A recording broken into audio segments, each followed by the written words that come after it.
What does this simulation have to do with our breathing? You will understand this and much more after watching the video. Here in the alveoli, oxygen diffuses from the inhaled air into the body. And at the same time, carbon dioxide diffuses from the blood into the alveolar air. This happens with every breath, and within a fraction of a second. But how does fresh air get into the body in the first place? This is due to the respiratory muscles, which cause the lungs to expand and create negative pressure in the organ. Air is then drawn in and passes through the mouth or nose into the throat, to the larynx, and via the windpipe to the two lungs. The trachea is 10 to 12 centimeters long and contains approximately 16 to 20 C-shaped cartilaginous rings. These provide stability and prevent the trachea from collapsing, particularly due to the negative pressure when inhaling.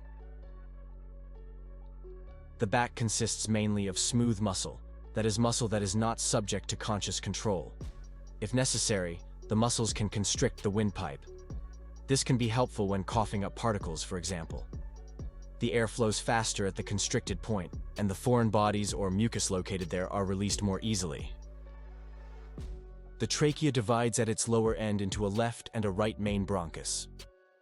Similar to the trunk of a tree, several main branches arise from them, which in turn branch out extensively. With each division, the branches become finer and thinner, and those with a diameter of less than 1 millimeter are referred to as bronchioles.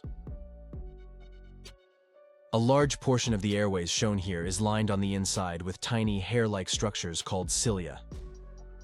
Together with mucus-producing cells and glands, they ensure that the airways are cleaned.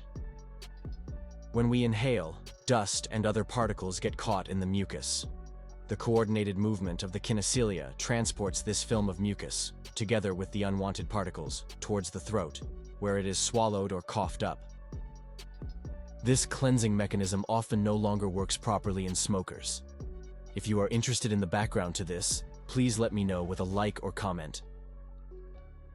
Now we come to the end section of the airways where gas exchange takes place, the bronchiolis respiratorius.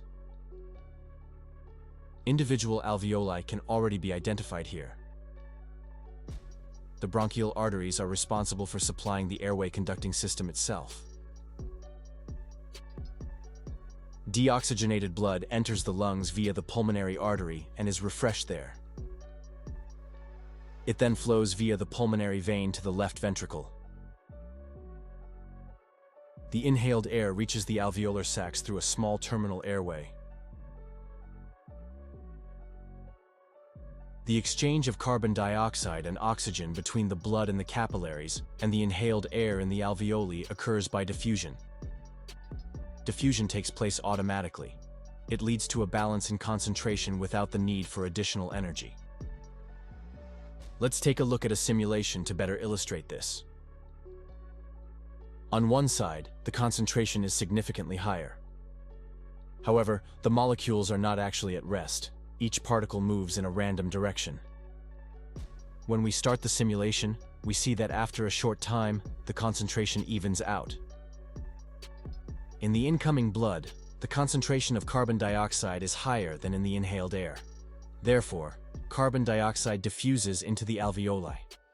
The opposite is true for oxygen. This process occurs within a fraction of a second and with every breath. This is particularly efficient due to the extremely short distance. The blood capillaries are located directly at the alveoli, and the pneumocytes are wafer thin. We also breathe through the skin. However, the skin surface is too small and the diffusion distance too great for this to really play a significant role.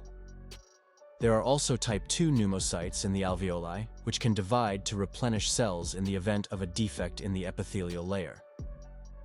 They also secrete certain substances that prevent the alveoli from collapsing. However, I will deal with this topic in a separate video. Macrophages are responsible for cleaning. Around 50 of them per alveolus move across the epithelial layer, absorbing and breaking down particles and pathogens. They are an essential part of the immune defense. If you don't want to miss a new video from me, don't forget to subscribe.